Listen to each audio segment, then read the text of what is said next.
Sa tingin mo ba, sino ka para hawakan ang mga bagay na ito, Wendy? Hamak na katulong ka lang. At akala mo ba dahil lang sa paglilingkod mo sa kama ay mababago mo na ang kapalaran mo? Ang boses ni Cassandra ay tila matalim na labaha na humiwa sa katahimikan ng silid-kainan. Sa ibabaw ng mamahaling hapagkainan na yari sa kahoy na ebony, ang mga pagkaing mainit na inihanda ng may buong pag-iingat ay biglang naging malamig at walang halaga. Natigilan si Wendy, nakabaon ang kanyang mga paa sa sahig. Hawak pa rin niya ang basahan at ang kanyang mga daliri ay nanginginig ng husto hanggang sa pumutla ang kanyang mga kasukasuan.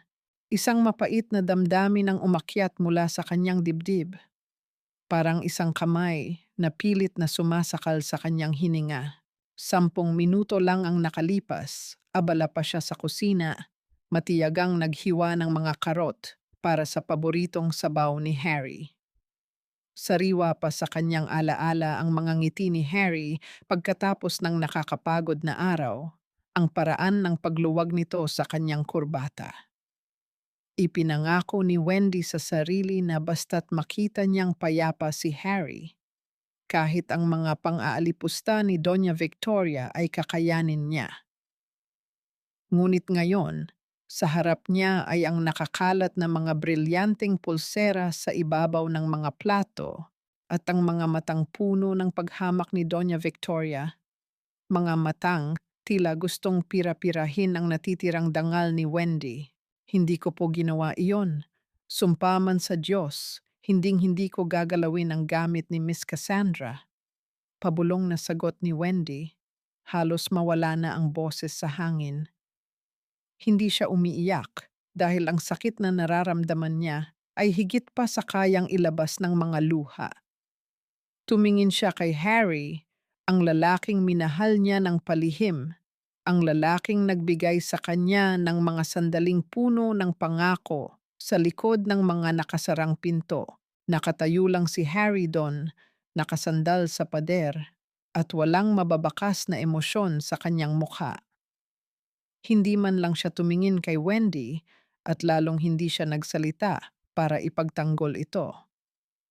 Ang katahimikan ni Harry ay mas masakit pa kaysa sa anumang insultong binitawan ni Cassandra. Ito ay parang isang patalim na bumaon sa puso ni Wendy na nagpabagsak sa lahat ng tiwalang pilit niyang binuo. Nakita niya ang karuwagan sa mga mata nito at napagtanto niyang sa larong ito ng mga mayayaman, ang kanyang pag-ibig ay isa lamang mantsa na dapat purahin agad. Lumapit si Doña Victoria, ang matapang na amoy ng kanyang mamahaling pabango ay bumalot kay Wendy, nakakasulasok at nakakapigil hininga. Itinulak ng matanda ang mga plato sa sahig at ang tunog ng nagkabasag-basag na porselana ay umalingaw-ngaw sa buong silid na parang sumpa. Ilabas ninyo ang babaeng ito. Ayoko siyang makita sa loob ng bahay na ito kahit isang segundo pa. At siguraduhin ninyong kung magtatangka siyang magsalita tungkol sa nangyari, hindi na siya makakahanap ng lugar na matutuluyan sa buong bansa. Napaurong si Wendy. Hindi na niya naramdaman ang sakit ng mga bubog na bumaon sa kanyang manipis na tsinelas. Lahat ng nakapaligid sa kanya ay tila naging estranghero. Ang bawat sulok ng bahay na dati niyang nililinis ng may pagmamahal ay tila tumatalikod na rin sa kanya. Hawak niya ang kanyang tiyan, kung saan may isang munting buhay na nagsisimula pa lamang mabuo. Isang sikretong hindi niya pa naisisiwalat kay Harry.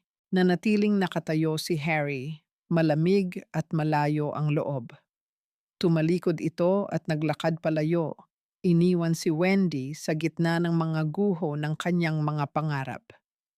Nakatayo lang ang dalaga sa gitna ng marangyang silid habang tinatanong ang kanyang sarili. Ang puso ba niya ay tuluyan ng namatay sa sandaling ito o may lakas pa itong tumibok para sa isang bukas na hindi niya man lang kayang ilarawan. Ang kadiliman sa labas ng malaking tarangkahan ng mansyon ng mga eskudero ay makapal at nagyayelo, isang matinding kabaligtaran ng nakasisilaw na liwanag ng chandelier sa loob. Binagtas ni Wendy ang basa at madulas na kalsada ng may mabibigat na hakbang. Ang kanyang mga kamay ay mahigpit na nakakuyom sa lumang panyo, ang tanging alaala na natira sa mga araw na siya ay nagpakapagod sa paglilingkod. Sa bawat hakbang, pilit siyang lumingon sa kanyang likuran, hindi dahil umaasa siyang susundan siya ni Harry, kundi dahil doon niya iniwan ang kanyang kabataan at ang kanyang naghihingalong puso. Nagsimulang pumatak ang ulan, at ang bawat patak na tumatama sa kanyang balat ay tila karayom na humahaplos sa kanyang pagod na katawan. Naupo si Wendy sa ilalim ng silong ng isang tindahan na matagal nang sarado. Niyakap niya ang kanyang tiyan, pilit na pinoprotektahan ang munting buhay na lumalaki sa kanyang sinapupunan. Sa lugar na ito, sa gitna ng dilim at ng walang tigil na pagpatak ng ulan, napagtanto niya ang isang masakit na katotohanan. Hindi lang siya nawalan ng trabaho, hindi lang siya nawalan ng tiwala, kundi nawala na rin sa kanya ang karapatang mangarap ng isang payak na kaligayahan. Sa kanyang isipan, patuloy na umaalingaw-ngaw ang mapang-alipustang boses ni Cassandra at ang nakapanghihilakbot na katahimikan ni Harry. Kung alam niya ba ang kahahantungan ng gabing iyon, noong nangako si Harry ng mga matatamis na salita sa tabi ng bintana, may lakas pa kaya siyang tumanggi? Ang tanong na iyon ay nananatiling nakalutang sa hangin, walang sagot. Tanging ang ritmo lang ng ulan sa yero ang nagsisilbing musika ng kanyang kalungkutan. Nanginginig si Wendy, hindi dahil sa lamig, kundi dahil sa hapdi ng kahihiyan na unti-unting lumalamon sa kanyang pagkatao. Dati siyang naniwala na ang pag-ibig ay kayang tumawid sa pagitan ng katulong at amo, ngunit ang malupit na realidad ay nagbigay sa kanya ng isang malakas na sampal. Isang sasakyan ang dumaan, at ang liwanag ng mga ilaw nito ay tumama sa kanyang basang mukha bago ito mabilis na naglaho sa kadiliman. Iniwan siyang muli sa gitna ng matinding pag-iisa. Pilit na tumayo si Wendy, bagaman ang kanyang mga binti ay tila mababali na sa sobrang sakit. Kailangan niyang umalis, kailangang lumayo sa isang lugar kung saan ang pangalang eskudero ay hindi na magiging isang bangungot tuwing sasapit ang gabi. Kinapa niya ang loob ng kanyang bulsa. Ilang barya na lamang ang natira at isang maliit na piraso ng papel na may nakasulat na address ng kanyang tiyahin sa isang malayong probinsya. Iyon ang tanging daan, ang tanging lubid na maari niyang kapitan upang mabuhay. Tumingin si Wendy sa kawalan, ang kanyang hininga ay paubos na sa gitna ng lamig ng gabi. Hindi niya alam kung ano ang naghihintay sa kanya sa hinaharap. Hindi niya alam kung paano palalakihin ang bata na walang ama. Ngunit alam niya sa kanyang kalooban na kailangan niyang manatiling buhay. Hindi para kay Harry, hindi para maghintay ng katarungan, kundi para sa munting anghel na umaasa sa kanyang huling lakas.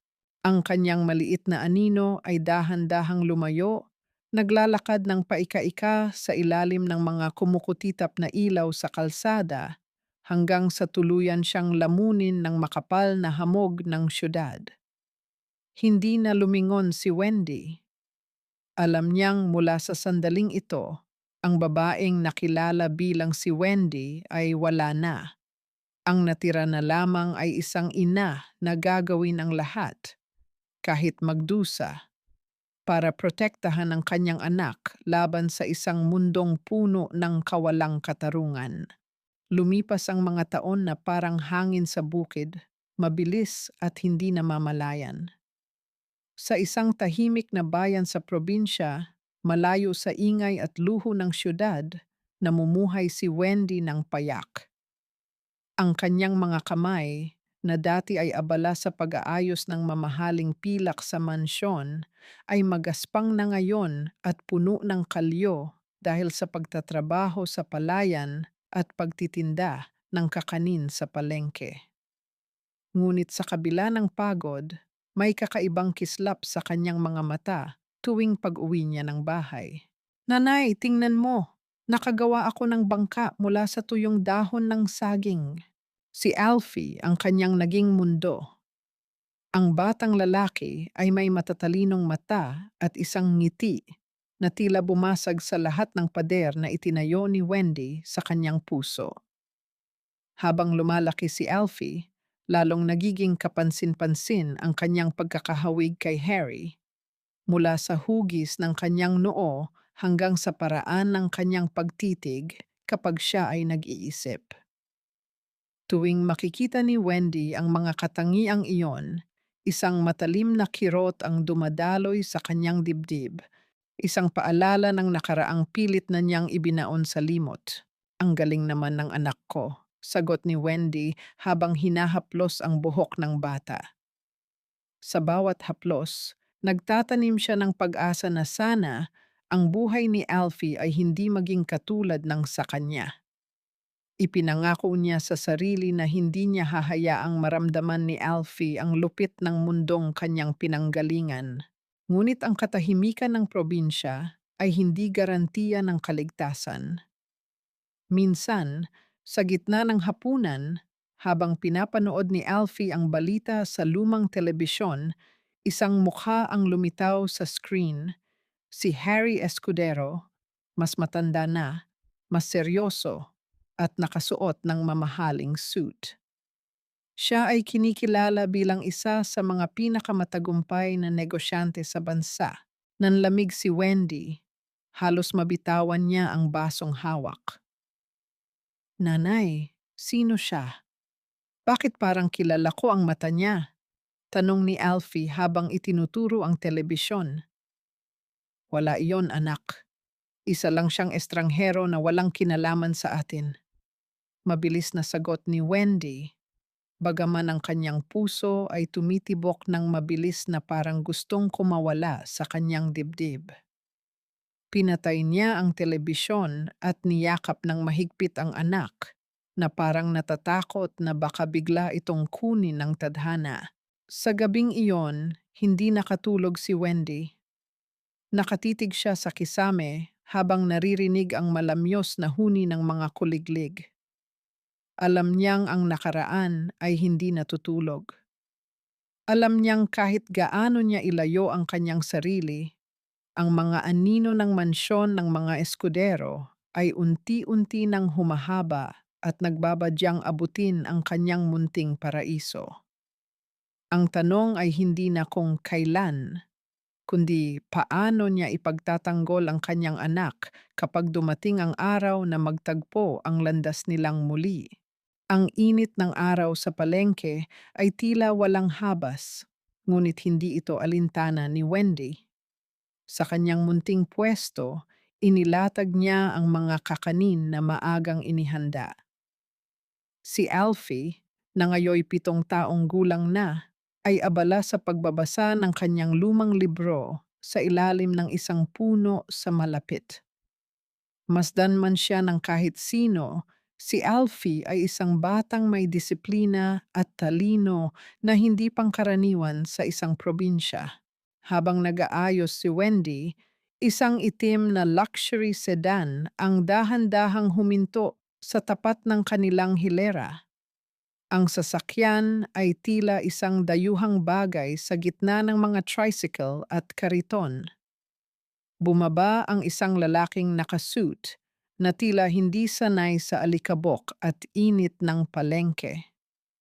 Napatingin ang lahat ng tindera at ramdam ni Wendy ang isang pamilyar na kaba, ang kaba ng taong may itinatagong malaking sikreto. Ang lalaki ay nagtanong-tanong sa mga tindera hanggang sa mapadpad ito sa tapat ni Wendy. Siya ay isang tauhan ng Escudero Corporation, ang kumpanyang pagmamay-ari ni Harry. Naghahanap kami ng isang babaeng nagngangalang Wendy, sabi ng lalaki. Ang boses ay seryoso at walang emosyon.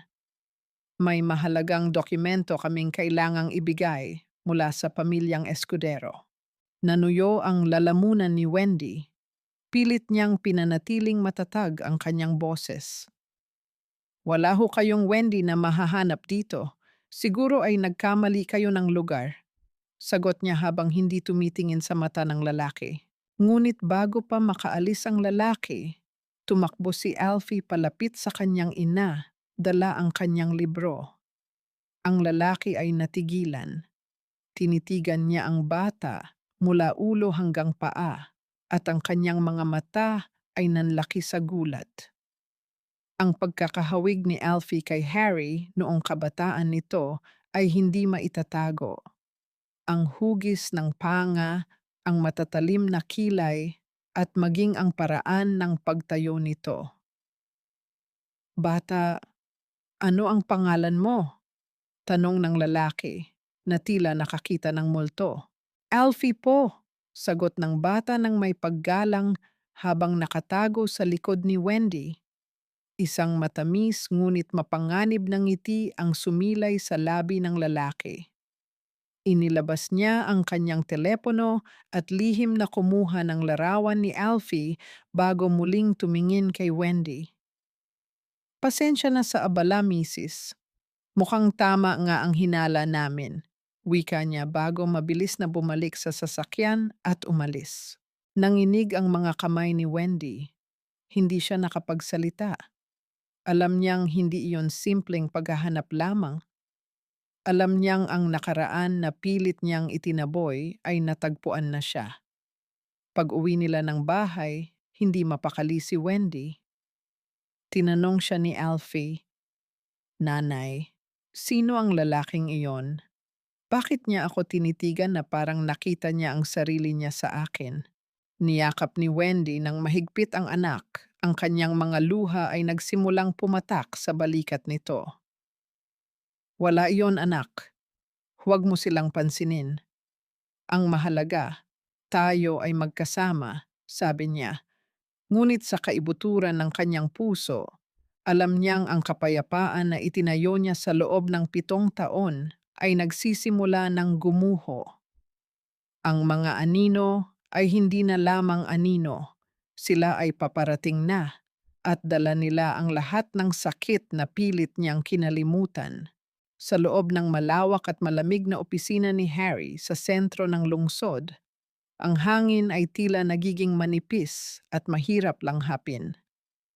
Ibinagsak ng tauhan ang isang tablet sa ibabaw ng mesa. Sa screen ay nakapaskil ang larawan ni Alfie, isang batang may mukhang pamilyar na pamilyar. Isang refleksyon ng sariling kabataan ni Harry na nakuhanan sa gitna ng alikabok at init ng palengke. "Sir, nakita namin siya," wika ng tauhan ng may pag-aalinlangan. "Sa isang liblib na bayan, kasama niya ang babaeng hinahanap niyo noon." Natigilan si Harry. Ang ballpen sa kanyang kamay ay halos mabasag sa higpit ng pagkakahawak niya. Tinitigan niya ang screen. Ang mga mata ni Alfie, ang paraan ng pagkakaayos ng buhok nito.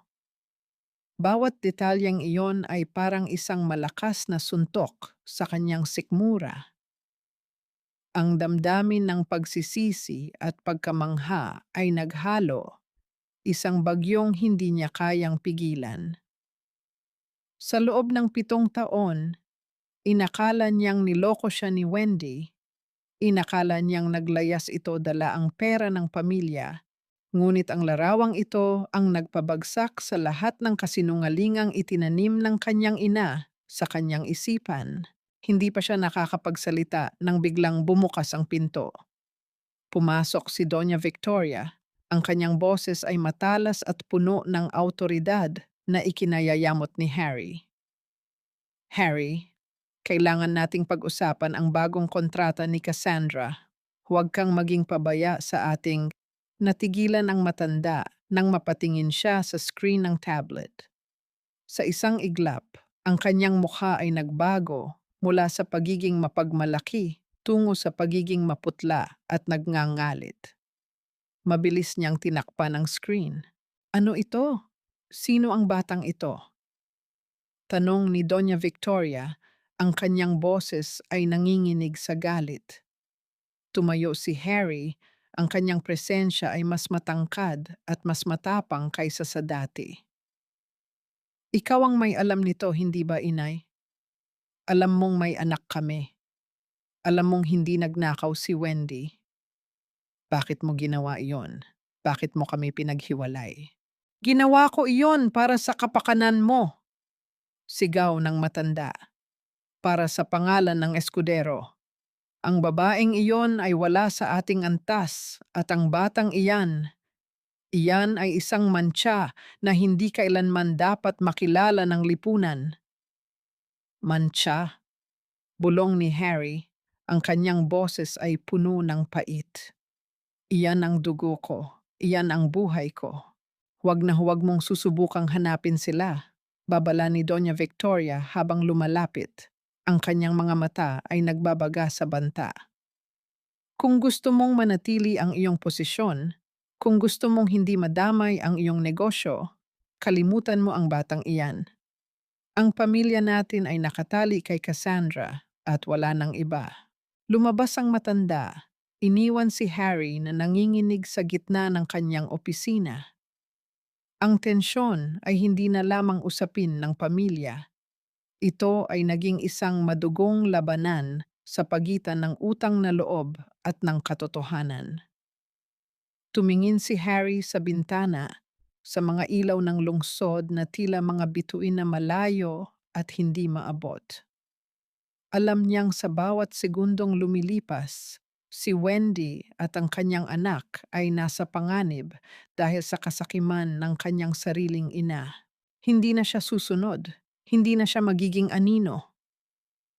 Ang apoy na matagal nang nakatago sa kanyang puso ay nagsisimula ng magliyab. Hindi na mapakali si Harry. Ang gabi ay tila naging isang mahabang paghihirap, kung saan ang bawat segundong dumaraan ay nagpapaalala sa kanya ng 7 taong nasayang. Sa labas ng kanyang opisina, ang ulan ay patuloy sa pagbuhos, tila isang salamin ng kaguluhan sa kanyang kalooban. Habang natutulog ang buong mundo, inihahanda ni Harry ang kanyang mga gamit. Hindi na siya isang tagapagmana na nakatali sa mga desisyon ng kanyang ina.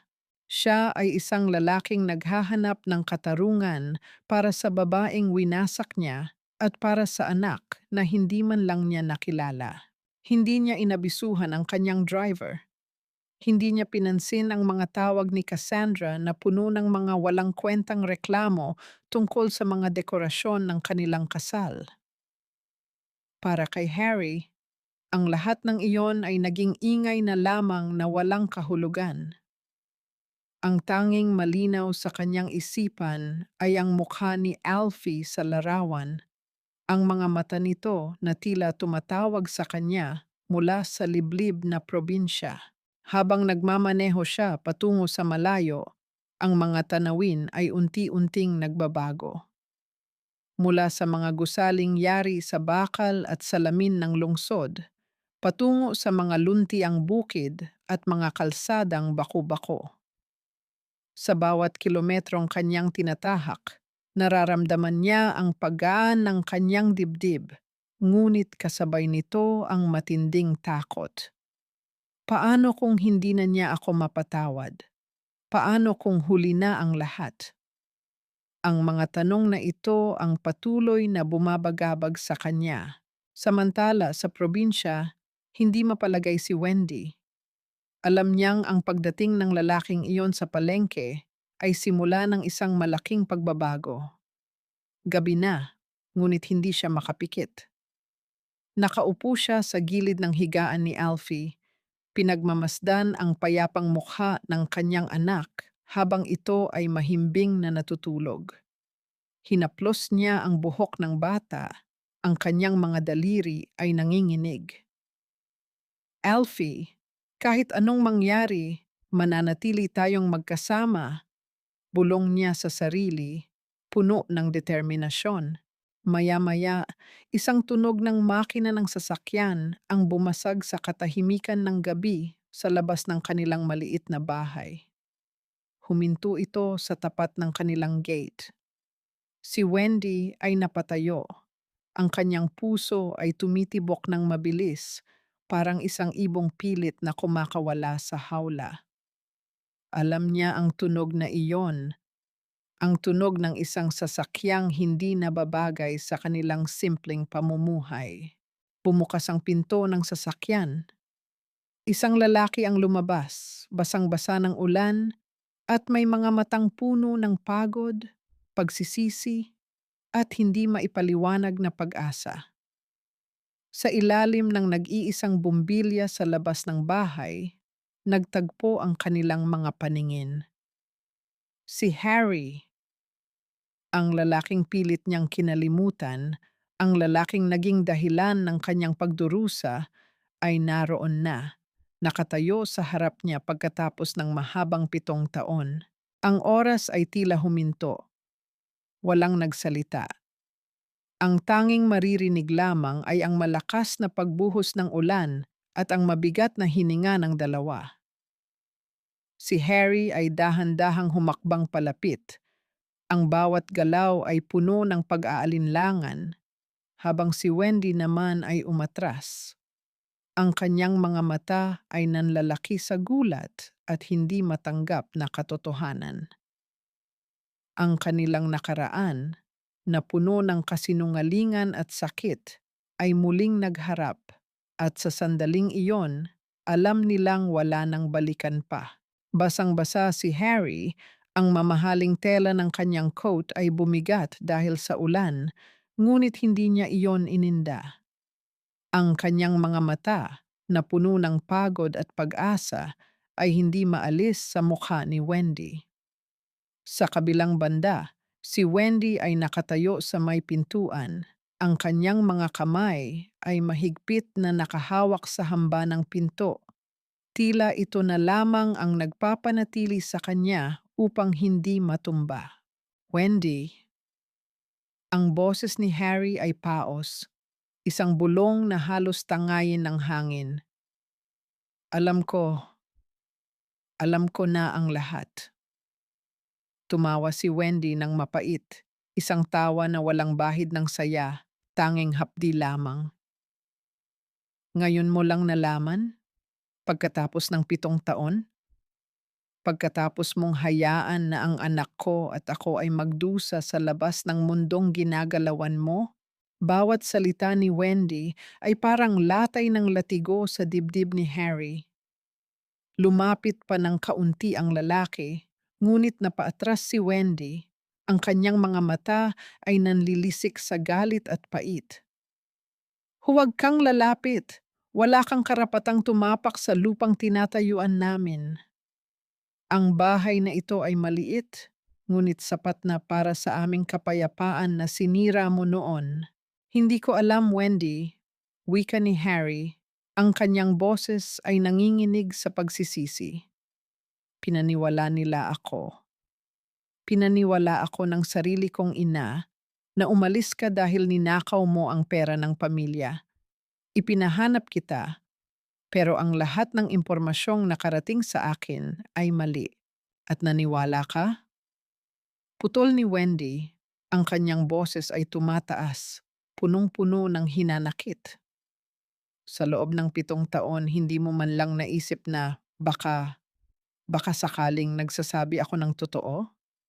Hindi mo man lang naisip na ang babaeng mahal mo ay kaya mong pagbintangan ng ganoong klaseng krimen? Biglang bumukas ang pinto ng kwarto. Lumabas si Alfie.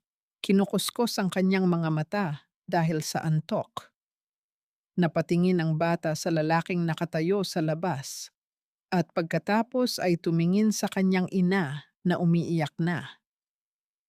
Ang presensya ni Harry ay tila nagdulot ng isang kakaibang tensyon na hindi maipaliwanag ng bata, ngunit nararamdaman niya ang panganib. Nanay, sino siya? Tanong ni Alfie. Ang kanyang boses ay mahina. Sa sandaling iyon, natigilan si Harry. Ang pagkakataong makita ang kanyang anak ng malapitan, ang mukha na kamukhang kamukha niya noong siya ay bata pa, ay nagpabagsak sa kanyang mga depensa. Hindi na niya napigilan ang kanyang mga luha. Ang lalaking kilala bilang makapangyarihang negosyante ay nakaluhod na ngayon sa maputik na lupa, humihingi ng tawad sa harap ng isang babaeng minsan niyang tinalikuran. Alfie, bulong ni Harry, ang kanyang kamay ay dahan-dahang nakaunat sa hangin, ngunit hindi niya magawang hawakan ang bata dahil sa takot na baka itaboy siya. Tumingin si Wendy kay Alfie at pagkatapos ay kay Harry. Ang kanyang puso ay naglalaban. Gusto niyang ilayo ang anak sa lalaking ito, ngunit nakikita niya ang katotohanan sa mga mata ni Harry. Ang lalaking nasa harap niya ay hindi na ang Harry na duwag na tumalikod noon. Siya ay isang ama na nawalan ng 7 taon sa buhay ng kanyang anak. Wala siyang kinalaman sa ating nakaraan, Harry. Wika ni Wendy, ang kanyang boses ay humina na, ngunit puno ng matibay na babala. Kung akala mo ay madali mo kaming mababawi dahil lamang sa mga luha mo, nagkakamali ka. Ang sugat na iniwan mo ay hindi nawawala sa loob ng isang gabi. Isinara ni Wendy ang pinto. Iniwan si Harry na nakaluhod sa ulan, sa gitna ng dilim, habang ang pait ng nakaraan ay patuloy na bumabalot sa kanilang lahat. Gabi na, ngunit hindi nakatulog si Harry. Nanatili siyang nakaupo sa loob ng kanyang sasakyan, nakatanaw sa maliit at madilim na bahay ni na Wendy. Ang lamig ng gabi ay tumatagos sa kanyang katawan, ngunit mas malamig ang pakiramdam ng kanyang konsensya. Sa loob ng bawat segundong lumilipas, nararamdaman niya ang bigat ng 7 taong nawala. Ang mga sandaling hindi niya nakita si Alfie na lumaki, ang mga gabi na sana ay kasama niya si Wendy sa hirap at ginhawa. Kinabukasan, maagang bumangon si Wendy. Ang kanyang mga mata ay namamaga, ngunit ang kanyang mukha ay seryoso. Nang buksan niya ang pintuan, nakita niyang nakatayo pa rin si Harry sa tapat, tila estatwa na binabantayan ang kanilang tahanan. Hindi man lang ito natulog sa hotel, hindi man lang ito humingi ng tulong sa iba. Bakit ka pa narito? Tanong ni Wendy, ang kanyang boses ay malamig, walang emosyon. Dahil dito ang lugar ko, Wendy. Kahit hindi mo ako tanggapin ngayon, mananatili ako rito hanggang sa mapatunayan ko sa iyo na hindi na ako ang lalaking iniwan mo noon, sagot ni Harry. Ang kanyang boses ay hindi na mapagmataas. Ito ay boses ng isang taong handang magpakumbaba. Sa sumunod na mga araw, ang buhay sa probinsya ay naging isang palabas para sa mga usisero. Nakita ng mga kapitbahay si Harry Escudero, ang bilyonaryong madalas nilang nakikita sa telebisyon, na nagbubuhat ng sako ng bigas para sa tindahan ni Wendy, nagwawalis sa harap ng kanilang bahay at matiyagang naghihintay kay Alfie pag-uwi nito mula sa paaralan. Si Alfie, na noong una ay mailap, ay nagsimulang magpakita ng interes. Isang hapon, habang nag-aayos ng mga gulay si Wendy, nakita niya si Alfie na nagtuturo kay Harry kung paano maglaro ng text o dama sa harap ng bahay. Ang tawa ni Alfie ay bago sa pandinig ni Wendy. Iyon ay tawa ng isang bata na nakakahanap ng ama kahit hindi pa niya ito lubos na nauunawaan. Nanay, mabait naman po si Tito Harry. Tinulungan niya akong gawin ang assignment ko sa math. Wika ni Alfie habang kumakain sila ng hapunan. Tumingin si Wendy kay Harry na nasa labas pa rin, nakaupo sa semento, tinitiis ang lamok at ang alikabok. Ang galit na dati ay nagpapanginig sa kanyang mga kamay ay unti-unting napapalitan ng pagkalito. Nakikita niya ang bawat paghihirap ni Harry, isang lalaking sanay sa marangyang buhay na ngayon ay natutong kumain ng tuyo at kanin, isang lalaking marunong ng humingi ng paumanhin sa simpleng paraan. Ngunit ang kapayapaan ay panandalian lamang. Isang araw, isang itim na van ang huminto sa dulo ng kalsada. Mula roon ay lumabas ang mga tauhan ni Doña Victoria. Hindi sila narito para makipagkaibigan. Sila ay narito para wakasan ang kahihiyang ito. Mrs., kailangan nating mag-usap. Wika ng isang lalaking nakasuit. Ang kanyang mukha ay puno ng banta. Tumingin si Wendy kay Harry. Ang kanyang mga mata ay nanlalaki sa takot. Alam ni Wendy na ang kanyang nakaraan ay hindi lamang siya ang hinahabol. Ang panganib ay nakatutok na ngayon sa kanyang anak. Harry! Bulong ni Wendy. Ang boses niya ay punong-puno ng pag-aalala. Sabi ko sa iyo, huwag mo kaming ilalagay sa panganib. Tumayo si Harry, ang kanyang anyo ay nagbago. Ang mapagkumbabang lalaki na nagwawalis sa harap ng bahay ay nawala, at ang negosyanteng eskudero ang muling lumitaw. Matapang, handang protektahan ang kanyang pamilya at puno ng nagbabagang galit. Walang makakagalaw sa inyo, sagot ni Harry ng may paninindigan. Dito ako nagsimula at dito ko wawakasan ang kasakiman ng pamilya ko. Ang hangin sa labas ng bahay ay tila biglang tumigil sa pag-ihip. Ang mga tauhan ni Doña Victoria ay nakapalibot na sa bakuran.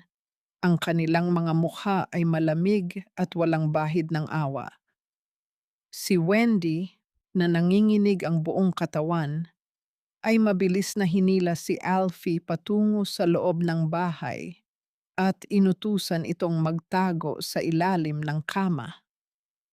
"Wala kayong karapatang pumasok dito!"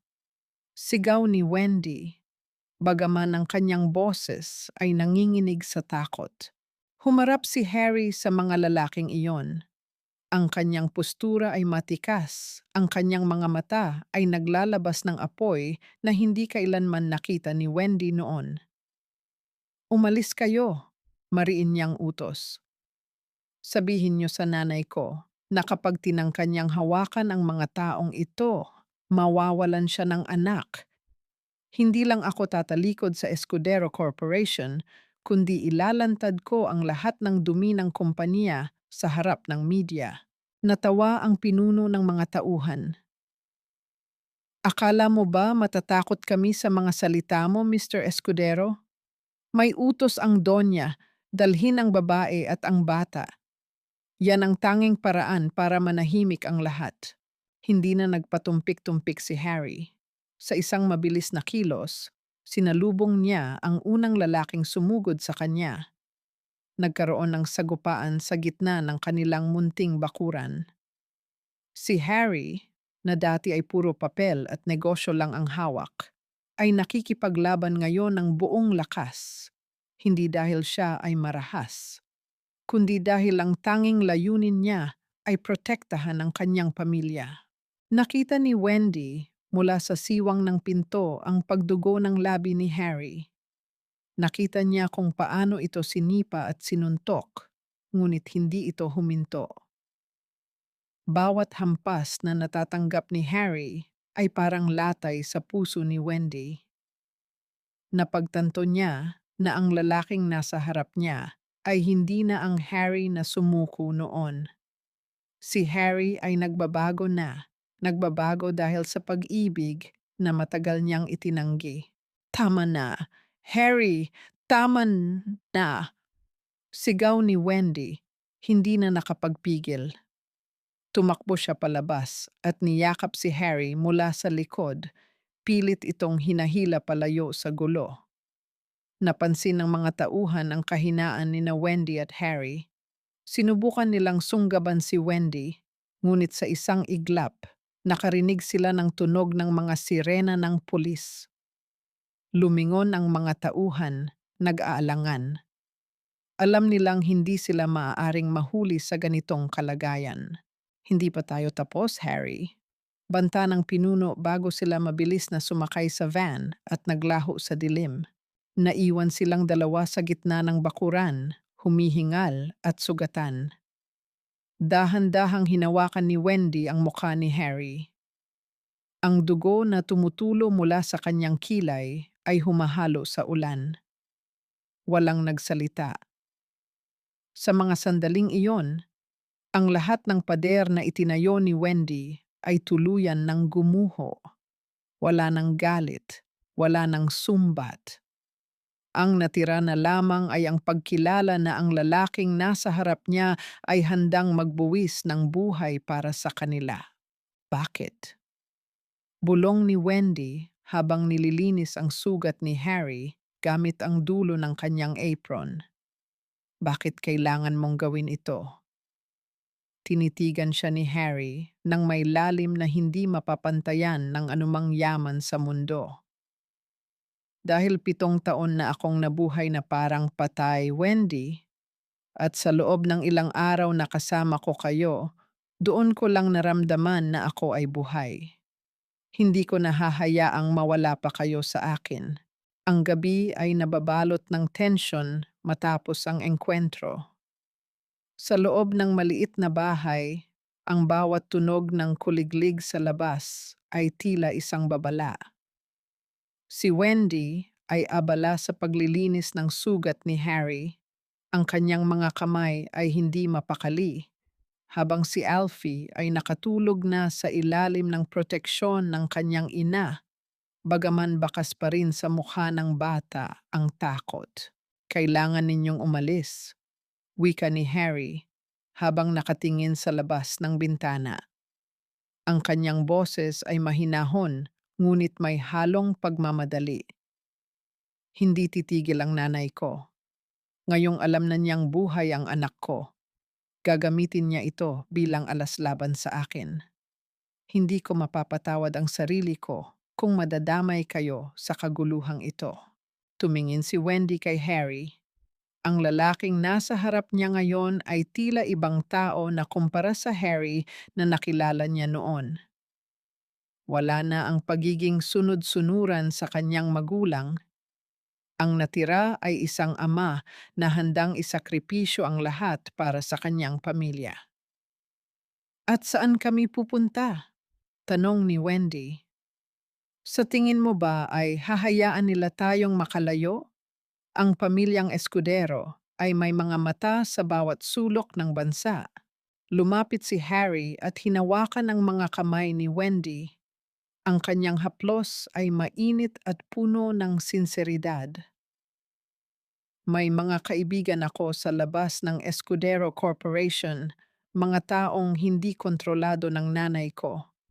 May nakahanda akong ligtas na bahay sa Timog, pero hindi ko kayo sasamahan agad. Kailangan kong bumalik sa syudad at harapin siya. Kailangan kong tapusin ang lahat ng relasyon ko sa pamilya para hindi na nila kayo magamit na pain. Harry, mapanganib iyon, protesta ni Wendy. Ang kanyang mga mata ay nanlalaki sa pag-aalala. Kapag ginawa mo iyon, mawawala ang lahat sa iyo.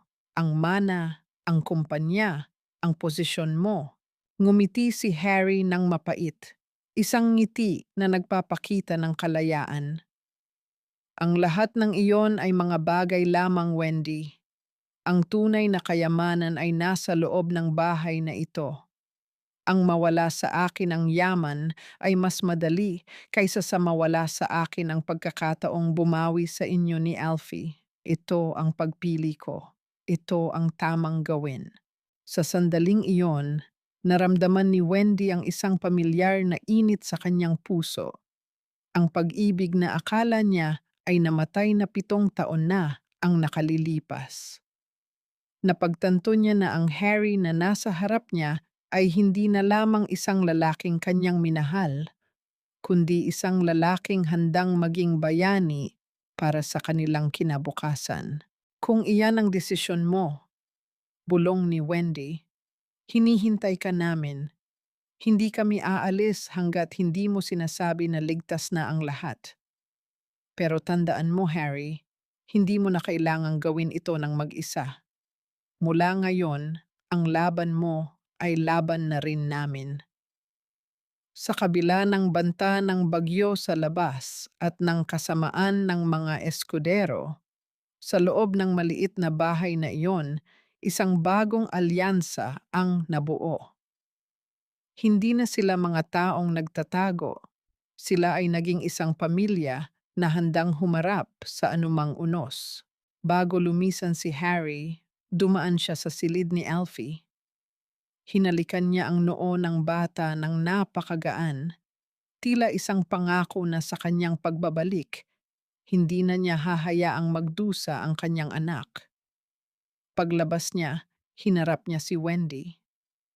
Walang mga salitang kailangan, tanging isang mahigpit na yakap na nagtataglay ng lahat ng pagsisisi at pag-asa ng nakaraang 7 taon.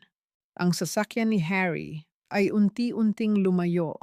Naiwan si Wendy na nakatayo sa tapat ng gate. Pinapanood ang mga tail light na naglalaho sa dilim habang ang kanyang puso ay nagsisimulang maniwala sa himala ng pangalawang pagkakataon. Ang pagbabalik ni Harry sa mansyon ay hindi isang pagbabalik ng isang anak na sumusunod, kundi ng isang taong handang sumira sa lahat ng itinayo ng kanyang ina. Pagpasok pa lamang niya sa malaking pintong yari sa Nara, sinalubong na siya ng malamig na presensya ni Doña Victoria na nakaupo sa sala, habang si Cassandra ay nakatayo sa tabi nito. Ang mukha ay puno ng pangungutya. Bumalik ka rin pala, panimula ni Doña Victoria. Ang boses ay matalas at may halong pagbabanta. Akala ko ba ay nakahanap ka na ng bagong buhay kasama ang iyong hamak na pamilya sa probinsya? Hindi sumagot si Harry.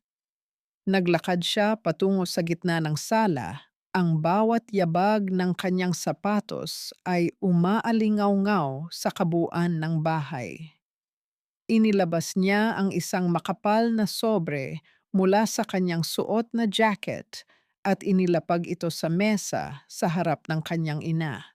Ang mga dokumentong iyan, wika ni Harry, ang kanyang boses ay kalmado ngunit may diin, ay naglalaman ng lahat ng ebidensya ng iyong panunuhol, ang mga pekeng dokumento laban kay Wendy at ang mga ilegal na transaksyon na ginawa mo sa likod ng Board of Directors.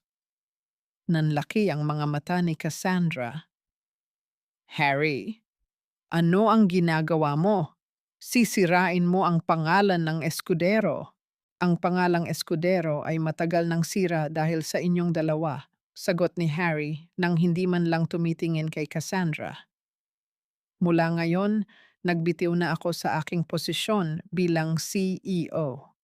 Ibinigay ko na ang lahat ng aking karapatan sa kumpanya sa board, kasama ang mga dokumentong magpapatunay sa inyong mga krimen. Kung gusto niyo akong pigilan, maaari niyo akong idemanda, pero siguradong kayo ang mauunang makulong. Baliw ka na! Sigaw ni Doña Victoria habang tumatayo. Ang kanyang mukha ay namumutla sa galit. Anak kita, paano mo magagawang talikuran ang lahat ng pinaghirapan ko para sa iyo? Pinaghirapan mo para sa iyong sarili, inay, sagot ni Harry. Hindi mo kailanman inisip ang kaligayahan ko. Ang ginawa mo kay Wendy at sa anak ko ang pinakamalaking pagkakamaling nagawa mo. At ngayon, tapos na ang laro. Tinalikuran ni Harry ang magkabilang panig. Habang siya ay naglalakad patungo sa labasan, naramdaman niya ang isang matinding kaluwagan. Ang mansyon na dati ay nagsisilbing kanyang bilangguan ay nagmukha na lamang isang gusaling walang buhay. Hindi siya lumingon nang marinig niya ang pagbagsak ng mga gamit sa loob, ang pagwawala ng kanyang ina sa gitna ng kanyang pagkatalo. Paglabas niya ng mansyon, sinalubong siya ng liwanag ng araw na tila nagbibigay ng bagong pag-asa. Walang pera, walang posisyon, walang pangalan na kailangang pangalagaan. Ngunit sa unang pagkakataon matapos ang 7 taon, ang hangin na kanyang nilalanghap ay malinis at malaya. Sumakay siya sa kanyang sasakyan at nagsimulang magmaneho pabalik sa probinsya. Alam niyang wala na siyang maiaalok na karangyaan kay Wendy at Alfie, ngunit dala niya ang pinakamahalagang bagay, ang kanyang sarili na ganap ng malaya. Sa bawat kilometro ng biyahe, ang bawat kaba sa kanyang dibdib ay napapalitan ng pananabik. Ang malupit na nakaraan ay naiwan na sa mansyon at ang hinaharap, gaano man kasimple, ay naghihintay sa kanya sa piling ng mga taong tunay na nagmamahal sa kanya. Ang hangin sa probinsya ay tila mas sariwa, puno ng halimuyak ng mga bulaklak at basang lupa matapos ang mahabang ulan. Sa maliit na bahay, maagang nagising si Wendy. Hindi siya nakatulog ng mahimbing, ang bawat tunog ng sasakyang dumadaan sa malayo ay nagpapatibok ng mabilis sa kanyang puso. Si Alfie naman ay abala sa paggawa ng kanyang takdang aralin sa mesa, ang kanyang munting noo ay nakakunot sa pag-iisip. Nanay, darating na ba si Tito Harry ngayon? Tanong ni Alfie habang nakatingin sa daan mula sa bintana. Hindi agad nakasagot si Wendy. Hinarap niya ang kanyang anak at hinaplos ang pisngi nito. Sana anak, sana ay ligtas na siya. Sa hindi kalayuan, isang sasakyan ang dahan-dahang huminto sa harap ng kanilang gate. Hindi na ito ang makintab at mamahaling sasakyan na nakasanayan nilang makita. Ito ay puno na ng alikabok at bakas ng mahabang biyahe. Bumukas ang pinto at lumabas si Harry. Wala na ang kanyang mamahaling suit. Nakasuot lamang siya ng simpleng polo shirt at maong. Ang kanyang mukha, bagaman pagod, ay punong-puno ng kislap na matagal nang nawala. Tumayo si Wendy sa tapat ng pintuan, ang kanyang mga kamay ay magkayakap sa kanyang dibdib. Nang makita siya ni Harry, natigilan ito. Sa mga mata ng lalaki, nakita ni Wendy ang lahat ng kumpirmasyon na kailangan niya. Wala ng mga eskudero, wala ng mga banta, wala ng mga kasinungalingan. Wala na sila, wika ni Harry. Ang boses ay mahina ngunit puno ng kapayapaan. Malaya na tayo. Hindi na naghintay si Alfie. Tumakbo ang bata palabas ng bahay at sinalubong si Harry ng isang mahigpit na yakap sa baywang. Tito Harry! Bumalik ka! Dahan-dahang lumuhod si Harry upang pantayan ang taas ng bata at niyakap ito ng buong higpit. Sa sandaling iyon, ang luha na pilit na pinipigilan ni Wendy ay tuluyan ng bumagsak. Lumapit siya sa kanila at inabot ni Harry ang kanyang kamay. Sa paghawak nila sa isa't isa, ang distansya ng 7 taon ay parang naglaho na parang usok. Hinding-hindi na ako aalis. Pangako ni Harry habang tumitingin sa mga mata ni Wendy. Kahit wala akong maibigay na marangyang buhay, ang tanging maibibigay ko ay ang aking buong buhay, ang aking oras, ang aking pagmamahal, at ang aking pagkatao para sa inyo. Hindi namin kailangan ng yaman, Harry, sagot ni Wendy. Ang boses ay puno ng emosyon. Ang kailangan lang namin ay ang taong handang lumaban para sa amin at napatunayan mo na iyon. Sa ilalim ng liwanag ng sumisikat na araw, ang tatlo ay naglakad patungo sa loob ng munting bahay. Hindi ito mansyon, walang mga katulong, at walang kasiguruhan sa hinaharap. Ngunit sa loob ng mga dingding na iyon, mayroong isang bagay na hindi nabili ng pera ng mga eskudero, ang tunay at wagas na pagmamahalan. Ang mga kapitbahay ay nakatingin, nagbubulungan, ngunit hindi na ito mahalaga. Sa mundong ito, ang kanilang maliit na pamilya ay nagsisimula pa lamang magsulat ng kanilang sariling kwento. Isang kwentong hindi tungkol sa kapangyarihan o kayamanan, kundi tungkol sa kapatawaran, pagbabagong loob, at ang lakas ng pag-ibig na nagbabalik sa nawawalang landas. Lumipas ang ilang buwan, ang buhay sa probinsya ay hindi naging madali, ngunit ito ang pinakamasayang panahon sa buhay ni Wendy. Ang bawat araw ay nagsisimula sa tunog ng pagluluto ni Harry sa kusina, ang isang lalaking dating pinagsisilbihan ng mga katulong, ngayon ay natuto ng magluto ng sinangag at tuyo para sa kanyang pamilya. Si Alfie ay mas masaya kaysa kailanman. Hindi na niya kailangang magtanong tungkol sa kanyang ama dahil ang kanyang ama ay nasa harap na niya, nagtuturo sa kanya kung paano magbisikleta sa mga bakubakong kalsada ng bukid.